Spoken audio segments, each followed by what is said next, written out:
मांगों के समर्थन में सुश्रुत नगर नागरिक मंच ने उत्तरबंग मेडिकल कॉलेज व अस्पताल के प्रिंसिपल कार्यालय के सामने धरने पर बैठे हैं।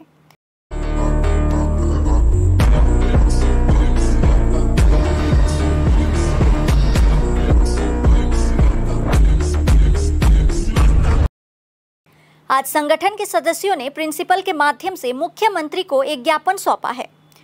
आरजीकर मामले में दोषियों को सजा देने और कई मांगों को लेकर सुश्रुत नगर नागरिक मंच ने आज उत्तरबंग मेडिकल कॉलेज व अस्पताल के प्रिंसिपल कार्यालय के सामने धरना प्रदर्शन किया। उन्होंने मांग की कि उत्तरबंग मेडिकल कॉलेज व अस्पताल में भ्रष्टाचार में शामिल लोगों को दंडित किया जाए, परीक्षा प्रणाली में पारदर्शिता बरती जाए, छात्रों को सुरक्षा प्रदान की जाए। प्रदर्शन के साथ ही उन्होंने प्रिंसिपल के माध्यम से मुख्यमंत्री को एक ज्ञापन भी सौंपा। अभी আমরা চিফ মিনিস্টারকে আজকে ডেপুটেশনটা দিলাম থ্রু প্রিন্সিপাল। কেন এদের আমরা তো এক বছরের উপরে মেডিকেল কলেজের দুর্নীতি নিয়ে আন্দোলন করছিলাম, কিন্তু এরা যারা আছে মেডিকেল কলেজের কর্তৃপক্ষের কিয়দংশ সমস্ত দুর্নীতির সঙ্গে যুক্ত আমরা জানতাম, যেহেতু আমরা স্থানীয় আমরা জানি, কিন্তু আমাদের তথ্য প্রমাণ ওইভাবে ছিল না।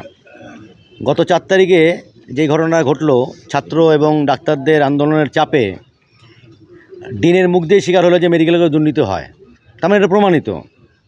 আরও দুর্নীতিগুলো হয়, তার মানে আমরা চিফ মিনিস্টারের কাছে চিঠিটা দিলাম, এদের দিয়ে আর হবে না। প্রিন্সিপাল এমএসপিকে দিয়ে অনেক দিয়েছি, ধর্না বসেছি, আমরা অনশনে বসেছি, অনেক কিছু করেছি, কিন্তু এদের আমাদের মানুষই মনে করে না এরা।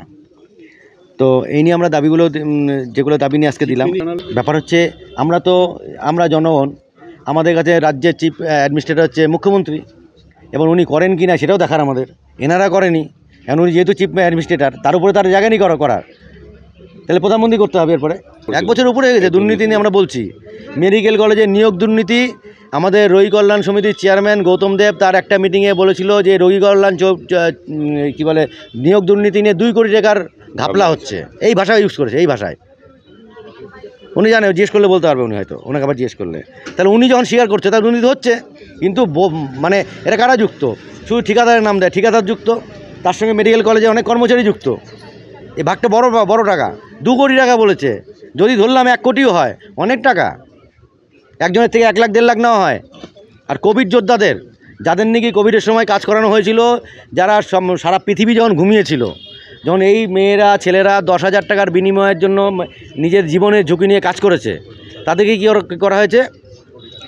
যখন কোভিডের শেষ, তাদেরকে বাদ দিয়ে বাকিদেরকে 1 লাখ 1.5 লাখ দিয়ে নিয়োগ করা হয়েছে। অন্যায় কাজ। এখানে সরকার তাদেরকে ঘোষণা করছে এরা হচ্ছে কোভিড যোদ্ধা, এবং বিভিন্ন জায়গায় তাদের নিয়োগ করা হয়েছে। কোভিড যোদ্ধা স্বীকৃতি দেওয়া হচ্ছে, কিন্তু তাদেরকে নিয়োগ করা। এরা ব্রিটিশরা এরকম নির্যাতন করতো না।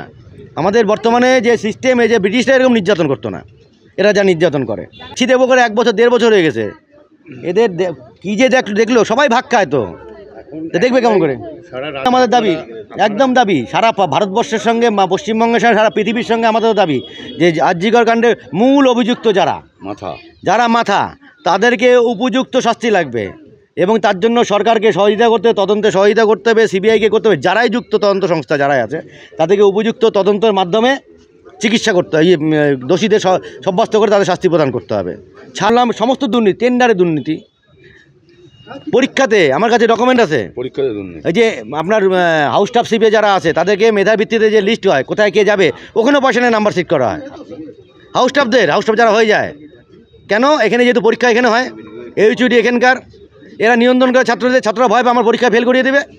আমরা ছাত্র বন্ধুরা যে ওই 4 তারিখে আন্দোলন করছে, আমরা তাদের সহমত জানাই, এবং তাদের কাছে একদম যাবি যদি কেউ থ্রেট করে কাউকে, এবং এখনও হচ্ছে থ্রেট, বিভিন্ন লোকরা যারা আছে চুপ করে তাদেরকে থ্রেট দেওয়া হচ্ছে যে চুপিচাপ, যদি বেশি কিছু করে ভোজালি এপাশ দিয়ে ওদিকে ঢুকিয়ে দেওয়া হবে, মারার হুমকি দেওয়া হচ্ছে। আমরা ছাত্র বন্ধুদের কাছে আমাদের থেকে বার্তা পৌঁছাতে চাই স্থানীয় হিসাবে, যদি কেউ দাদা এরকম থাকে আমাদের কাছে নাম বলবেন, সেই দাদাতে আমরাও দেখে নেবো কে কত বড় দাদা সারা। কেন পুলিশ দেখবে না, প্রশাসন দেখবে না, আমরা দেখবো সেটা দাদাকে।